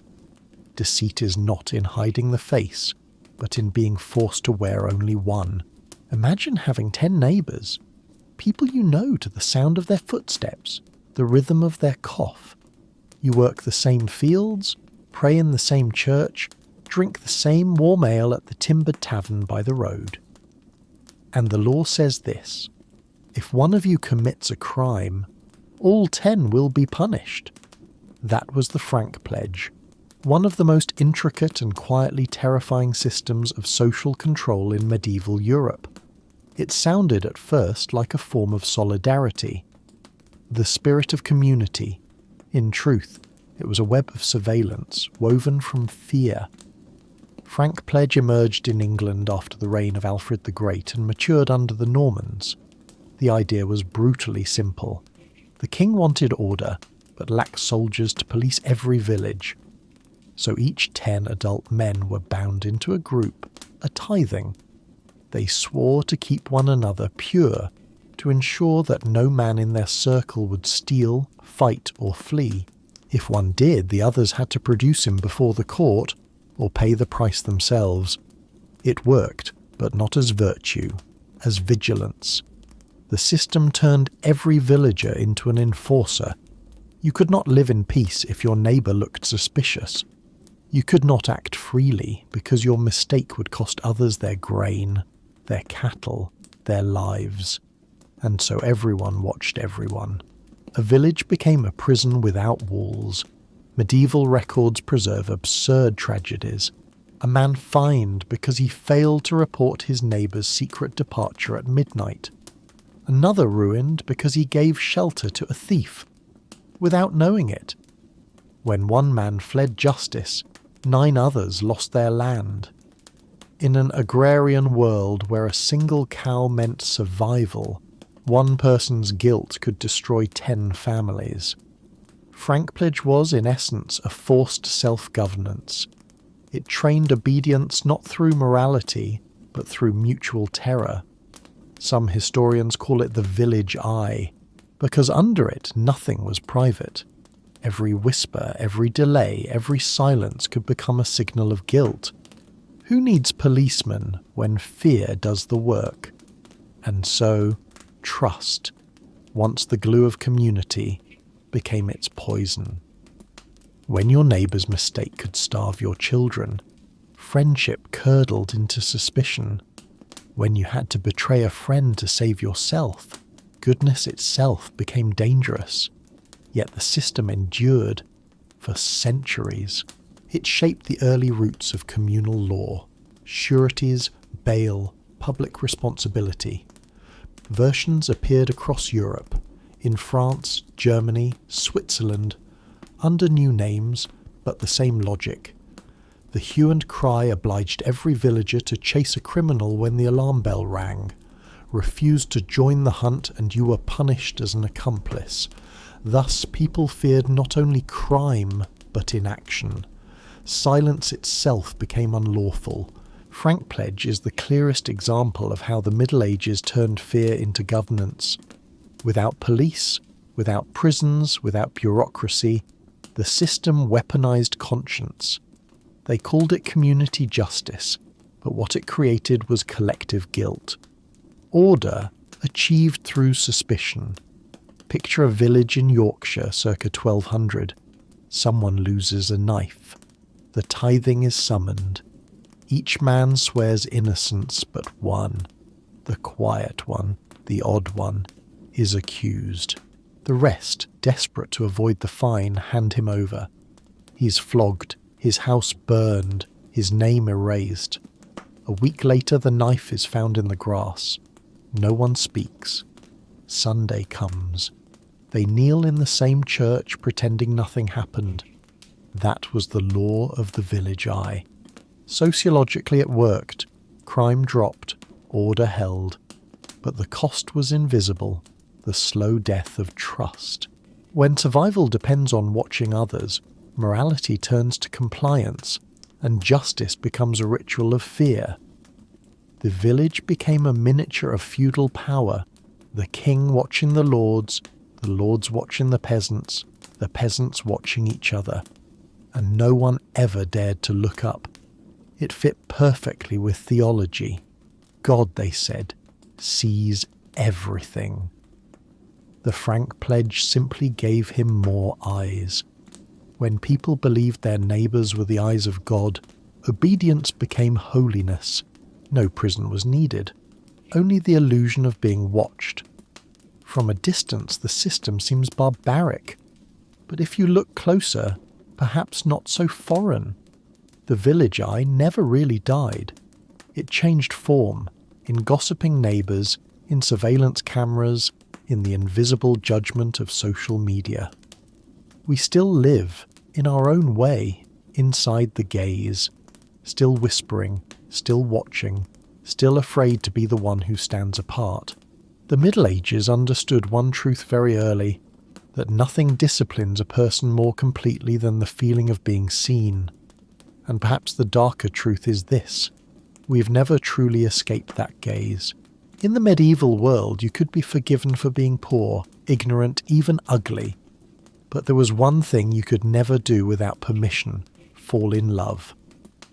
Across Western Europe, marriage was not a private affair of the heart. It was a social contract, overseen by God, the Church, and your Lord. In many parts of England, France, and Germany, a peasant woman needed the Lord's approval to marry. So did her husband-to-be. If they wed without it, the union could be annulled, or worse, fined heavily for the crime of freedom. This rule had a name: merche, a marriage fee paid to the Lord when a serf's daughter was wed. The amount varied by age and status, a polite way of putting a price on a human being. A father had to redeem his daughter's right to marry, because in law she belonged to the estate, and often the Lord could choose her husband. Thus, love became a form of paperwork. Records from Normandy tell of a peasant couple forced to separate for forgetting to seek permission. They married again in secret, were discovered, and fined the worth of 3 harvests. In harsher regions, the wife was treated as lost property, her husband's cattle confiscated. The irony was sharp. The same priests who preached that marital love was sacred before God also preached that sanctity began only after you had paid for it. Among nobles, marriage was even further from affection. It was a treaty, binding land, sealing power, buying peace. The bride might be 12, the groom 40. And if either hesitated, the priest's reply was simple: God has willed it. Yet the tragedy was not only that marriage was controlled, it was that grief was controlled too. For medieval Europe also had its mourning codes, laws that dictated how, and for how long, you were allowed to mourn. Death, like love, had its rules. A widow had to wear black for a prescribed period. A year for the noblewoman, 6 months for a free woman, 3 for a serf. To remove mourning too soon was ingratitude. To wear it too long was the sin of excessive sorrow. In parts of Italy and France, even crying was legislated. To weep too loudly was to disturb the peace of the soul. To weep too little was heartless. To weep too much, blasphemous. Emotion, the most human of things, was measured in time and fines. Some families hired les pleureuses, professional mourners, to ensure their grief was sufficiently solemn, sufficiently legal. Sorrow became a performance, mourning an industry. In that world you were not free to live, love, or grieve in your own way. Emotion obeyed law as fields obeyed tax. A woman might need permission to marry, and later permission to weep when her husband died. It sounds absurd, but that was the essence of the medieval mind. Everything must fit into the order of God and Lord alike. The individual self had not yet been born. Private feeling was a luxury reserved for poets, not people. Those who lived in that world learned to discipline even their pain.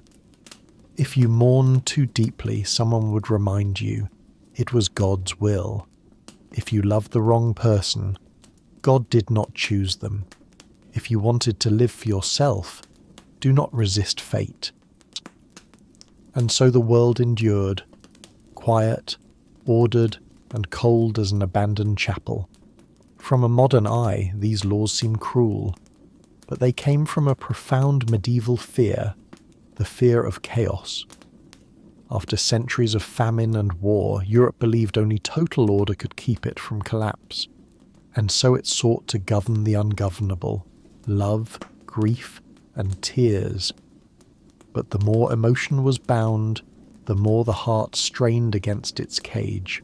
From those suffocating laws arose the legends of forbidden love, Tristan and Isolde, Abelard and Eloise, tragic romances that were not mere stories, but confessions of a generation denied the right to feel. Perhaps that is why, when we hear the old vow, "Till death do us part," we also hear the echo of a world where love had to pass through law to exist. And in those medieval funerals, where widows bowed their heads in black and dared not cry, real grief still lived, silent and ungoverned beneath the cloth. For some things, no decree can banish. Love, tears, compassion, they endure, finding cracks in every system, surviving every age. And perhaps it was in those darkest centuries, when even hearts were taxed, that humanity first learned what freedom truly meant. When reason burned away with the bodies of human beings, that was the witch hunt. From Germany to Scotland, from France to Switzerland, for 2 long centuries, between 1450 and 1650, more than 40,000 women were accused of making a pact with the devil, and burned. Amid the tolling of church bells, the chants of priests and the roar of crowds who believed they were carrying out the justice of God. In that age, fear required no proof, only an accusation. An old woman living alone in the woods, a woman whose smile seemed odd, a woman who dared say no to a priest. That was enough to convince a village that the devil had taken residence in her flesh. But do not think this was the work of fools or mobs. No, the witch hunts were legalized, codified, sanctified by the language of law and theology. Church courts filled hundreds of pages with so-called evidence of sorcery. The Malleus Maleficarum, the Hammer of Witches, printed in 1487 by 2 Dominican friars, became the official manual for identifying, interrogating, and condemning witches. It began with a line that still chills the blood: "No creature harms the church more than woman." And so fear became an industry. Trials were staged with all the solemnity of holy ritual. The most famous test was ordeal by water. The accused was bound hand and foot and cast into a river. If she sank, she was innocent, but drowned. If she floated, the devil was holding her up and she would burn. A perfect equation of madness. Die, innocent, or live to be killed. In Germany, they preferred the ordeal of hot iron, of needles, of tears. A woman who did not cry under questioning had no soul. One who cried too much was feigning remorse. Even pain itself became proof of guilt. Torture was not cruelty, it was procedure. Fingers crushed, knees ground, bodies stretched on the rack, every scream transcribed as evidence. One confession, wrung out between sobs, was enough to send her to the stake, and if she died before confessing, it merely proved that the devil had claimed her soul. The witch hunts were not merely a war on women. They were a mirror held up to the collapse of reason, to a legal system that mistook hysteria for holiness. Where God was invoked to justify the burning of flesh, law ceased to serve justice. It served superstition. Behind every pyre there was something far less divine. A failed harvest, a ruined crop, a dead cow. Someone had to be blamed. And the solitary woman, the poor, the strange, the healer, was the perfect scapegoat. The fewer allies she had, the safer it was to accuse her. The weaker she was, the stronger the illusion of righteousness. Regions most ravaged by famine and war, Germany, Lorraine, Scotland, produced the most pyres. Not because demons were more numerous there, but because fear was. In France, witchfinder towns emerged. Professional inquisitors travelling from village to village, investigating and profiting from the confiscation of property. Each woman burned meant another estate divided. A share for the church, a share for the judge, a share for the Lord. Justice, once again, had its price tag. 80% of the condemned were women, old widows, midwives, herbal healers. The very hands that once delivered life were accused of bringing death. It was a cruel inversion. The healer became the heretic. Historians today recognize in it a deeper terror. The fear of women who knew things. Women who understood herbs, anatomy, childbirth, or who simply spoke too clearly. And the surest way to silence a voice is to burn it. As the flames rose in the square, the crowd knelt and prayed. They believed they were purifying the world. No one saw themselves as murderers, because in that world sin was defined not by reason, but by belief, and belief without reason is an endless night. By the 17th century the fires began to fade, not because compassion returned, but because science was born. When Galileo and Kepler redrew the heavens with logic, when Descartes wrote, "I think, therefore I am," Europe began to see the difference between God and truth. The Inquisition lost its grip, but not before leaving a scar deep in the human memory, that when law serves fear, mankind becomes the ashes of its own justice. Today we use witch hunt as a metaphor for every moment when society abandons thought and clings to blame. And the irony is bitter. Centuries have passed, yet we've not learned to stop hunting. We've only replaced fire with subtler tools. Words, rumours, crowds online. We still burn, with judgment, with outrage, with silence. Those women had no chance to speak, but their fire, though extinguished, still casts a light shaped like a question that never dies. Can justice exist when fear burns brighter than reason? And perhaps, every time we feel the urge to condemn, to shout that we are right and they are wrong, that is the moment when history whispers quietly from the smoke, "Be careful, the fire is still here." If you had lived in England or northern France 1,000 years ago, there is one thing you would need to remember. A human life had a price, and that price was written down in law. It was the age of the Anglo-Saxons and the Franks, the early Middle Ages, when justice was a strange alloy of tribal instinct, Christian doctrine, and survival. In that world, people did not believe all lives were equal. They believed every life carried a different value, literally. The system was called vergild, an old word meaning man price. It decreed that if you killed someone, you did not necessarily die for it. You simply paid the correct amount of silver for the value of the victim. To kill a free peasant meant paying 200 shillings. To kill a noble, 10 or 20 times that sum. And to kill a slave, sometimes you merely paid his market price. Justice, then, was not moral. It was mathematical. Death was a transaction. Blood became currency. Yet before we rush to condemn it, we must see its purpose. Vergild was born not from cruelty, but from the need to end endless revenge. There were no prisons then, no police. One killing led to another, family against family, village against village, generation against generation. The blood price was meant to stop the chain. Paying the Vergild bought peace.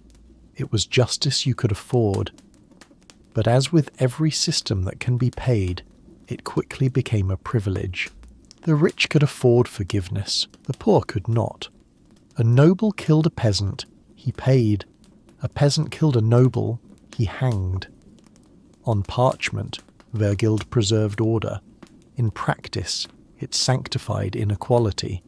For when life has a price, the right to live, or to be forgiven, belongs only to those who can pay. The laws of King Ethelbert of Kent, 7th century, listed the rates in chilling precision. Cut off a finger, 10 shillings an ear, 12 an eye, 50 a peasant's life, 100 a noble's, 1200. One noble life equalled 12 commoners. And as if that weren't enough, Vergild accounted for gender and moral worth. In many regions, women were worth half a man. Children, the disabled, and slaves, less still. Kill a priest, however, and no sum could save you, for that was an offence against God himself. In theory, the blood money went to the victim's family. In reality, it was divided like everything else. A portion to the local lord, a portion to the court, a portion to the church, and whatever crumbs remained went to the bereaved. Justice, as always, was distributed by rank. It may sound cold to modern ears, but imagine that world. A world where death was constant, and vengeance could burn down villages. To replace blood with silver was in its own way progress. Vergild was humanity's first step from revenge law to negotiated law, from the sword to the ledger. It traded rage for arithmetic, chaos for compromise. But progress came wrapped in cruelty. When every life has a listed value, every wrong becomes a calculation. And when all can be bought, morality becomes unnecessary. Only wealth matters. Chroniclers tell of trials where nobles bargained over the price of death. A lord killed his servant, fined 200 silver coins, he paid 150 instead. Because, he argued, the man was old. The judge agreed, and so a life was discounted like spoiled grain in a market stall. Poor families, unable to pay, sold their land, their children, even themselves into servitude to settle a killing. Justice became a matter of accounting. And yet, the system endured for centuries, over 400 years, before the rise of church and crown replaced it with criminal law. Still, its shadow lingers. Our modern notions of damages and compensation descend from Vergild, softened by morality, refined by reason, but born of the same logic, that loss can be measured, that grief can be paid for. If we look closer, Vergild is not just medieval history, it is a mirror. Even now, human life has a price. It is written in insurance policies, in court settlements, in the invisible economics of tragedy. A death in a factory is cheaper than a death in an office. A soldier's death is honoured. A death in hunger is ignored. So when we read Vergild, we're not simply looking at the barbarism of the past. We're seeing something colder, that we still live by its principle, only with subtler ledgers. It exposed an eternal truth. Justice has always had to negotiate with power, and human life, no matter how sacred, is always worth precisely what society can afford to pay for it. In the Anglo-Saxon age, that price bought an end to vengeance. In ours, it buys the illusion of peace. For though we have left the Middle Ages behind, justice still keeps its books, and humanity, even now, is still trying to pay off its debt. In the heart of France, a land draped in the splendour of the Valois court and crowned with Gothic spires rising like frozen prayers. There was a place untouched by light, the prison. But erase the image of grey stone corridors and iron bars you know today. A medieval prison was not a fortress, it was a marketplace, and in that market freedom could be bought, if you had enough coin. The idea of justice for sale did not begin with capitalism. It was already perfected in the Middle Ages, through a quiet, elegant cruelty called classed imprisonment. In 14th century France, a noble who broke the law could purchase a private cell, a room with a bed, a candle, even a servant. The poor, meanwhile, were thrown into the damp earth below the city, not because they were proven guilty, but because they were too poor to prove their innocence. In the archives of the Chambre des Comptes de Paris, one line captures the truth with surgical precision. The wealthy do not remain in prison, the poor do not leave it. Justice reduced to arithmetic. When you fell into the hands of the law, the first question was never, "What did you do?" It was, "How much can you pay?"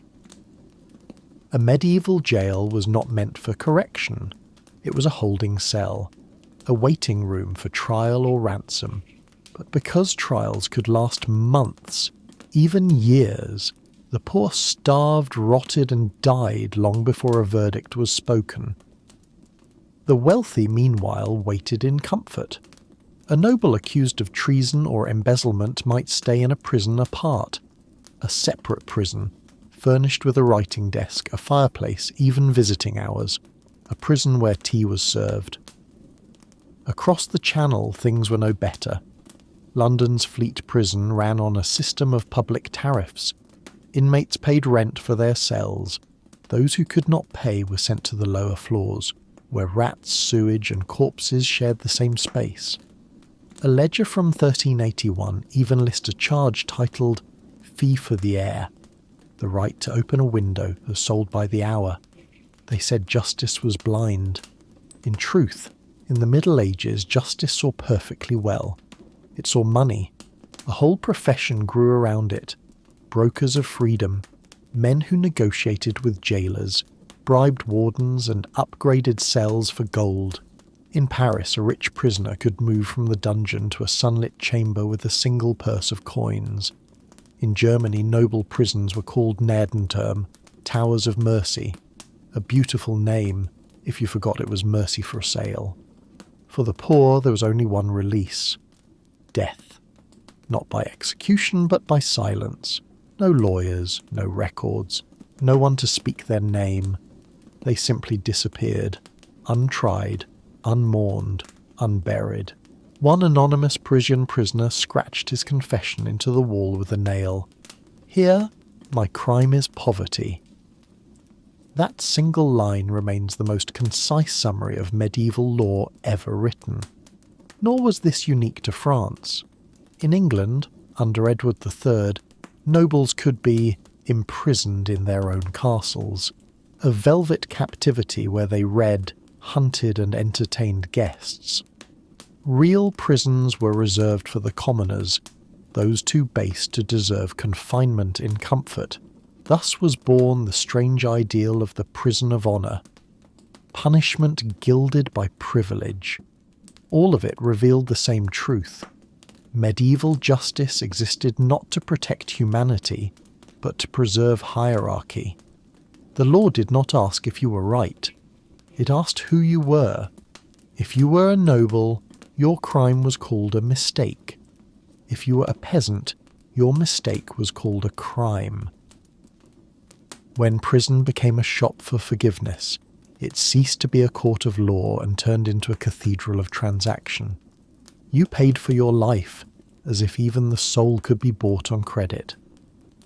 By the 15th century, as the merchant class rose in Italy and France, the machinery of corruption only grew smoother. Money no longer just bought comfort, it bought opinion. Judges were paid by fees per case. The longer the trial, the higher the income, so the poor remained imprisoned, not by verdict, but by profit. Their silence was good business. In the end, the prison and the coin became a perfect symbol of the Middle Ages, a world that spoke of divine justice, yet ran on human currency. A world that preached the pricelessness of the soul, yet priced the body by the cell. Among the faded ledgers, historians still find trembling lines etched by dying hands. Pray remember me, I had no gold. And you begin to understand the cold of those prisons came not from stone, but from the absence of mercy. We may believe those centuries are gone, that modern law is equal before justice, but look closely. The medieval cell still echoes beneath the language of modern courts. Some men serve years for stealing bread, others pay fines for stealing millions. Justice even now keeps its price list. The true cruelty of the Middle Ages was never in its tortures, but in its elegance. It did not need fire to destroy the innocent. It needed only the sound of a single coin falling onto cold stone. The oldest sound of justice in a world that forgot what fairness meant. After thousands of years spent in fear of sin and miracle, Europe finally woke to a new morning. Quiet, uncertain, pale with reason seeping through the cracks of cathedral stone. After centuries ruled by divine authority, humanity asked the question no one had dared to speak aloud. What if God is not always right? That question, simple, heretical, luminous, shook the pillars of the medieval world. For so long justice had meant God's will. Law was the church's tool. Sin and faith were bound together like iron and chain. But now a new generation, scholars, merchants, artists, began to separate reason from belief as one separates light from shadow. This was the Renaissance, when the lost Greek manuscripts returned from Constantinople, when Leonardo dissected the human body like an intricate machine, when Erasmus translated scripture and whispered, God does not fear knowledge, only man does. And amid that awakening came a radical idea. Law needs no miracle. Law at last could stand on reason.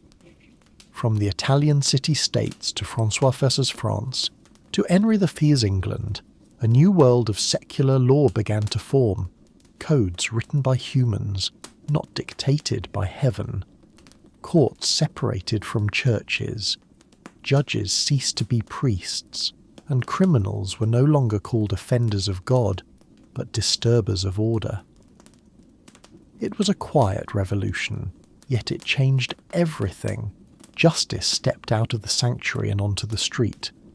In Germany, Martin Luther's Reformation drove its nail not only into the door of Wittenberg, but into the heart of divine authority itself. No man, he wrote, has the right to be the sole voice of God. Faith became private, law became public, and from that division, the modern state was born. Machiavelli wrote The Prince, proclaiming that rule was the craft of men, not angels. Thomas More imagined utopia, a society where law replaced persecution. Jean Bodin conceived of sovereignty. That power belonged to nations, not heaven. For those alive then, it was like standing upright for the first time and realizing you had lived your life on your knees. But light always demands a price. Europe's dawn came only after its long night, after the burning of women as witches, after the torture by iron and dice, after the prisons where money replaced mercy, after the trials where even animals were condemned. All of that darkness gathered into a single lesson, that justice must be freed from faith if it is to belong to all, and yet reason did not kill religion. It only gave it boundaries. Human beings stopped searching for justice in heaven and began searching for it in one another.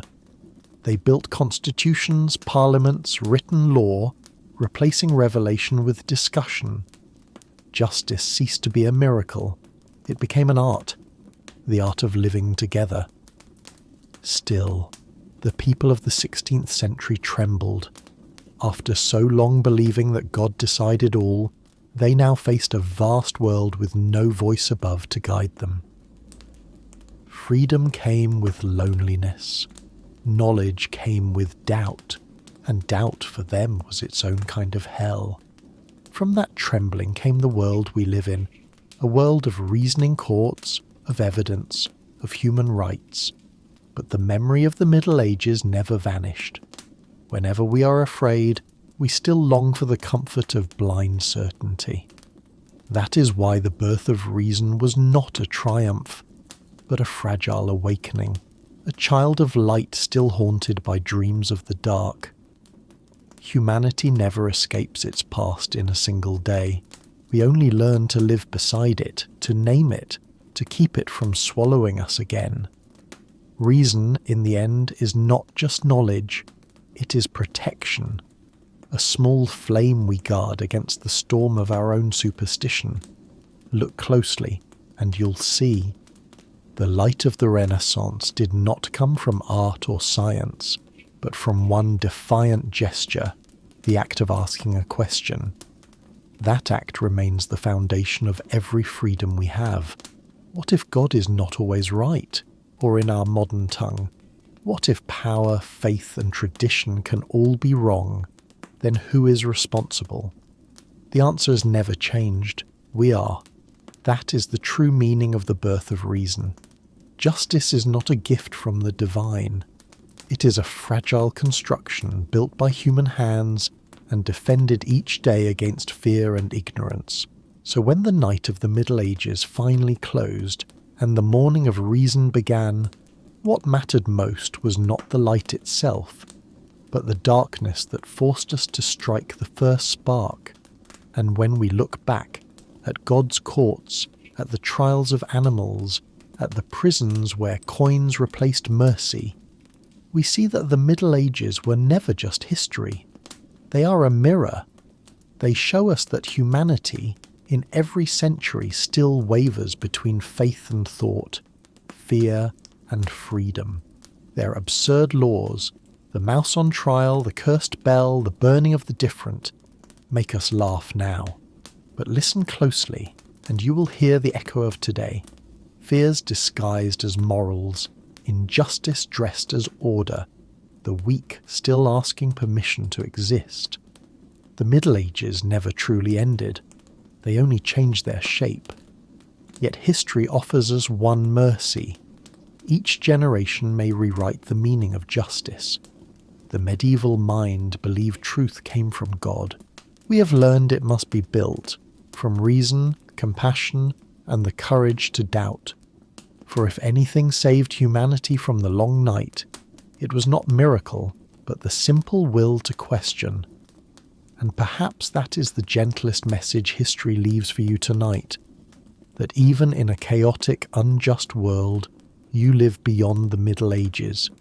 You have the right to think, to refuse, to believe, and to doubt. Each time you choose reason over fear, kindness over hate, you continue the work of those who first stepped out of darkness. So when you turn off the light and drift towards sleep, remember, history is not just their story, but a quiet reminder to us all. Light never arrives on its own. It is lit slowly by ordinary people brave enough to whisper, "No, justice cannot be bought, and faith cannot replace reason." As long as that small flame survives, however faint, however fragile, no darkness will ever be final. Good night, my friends.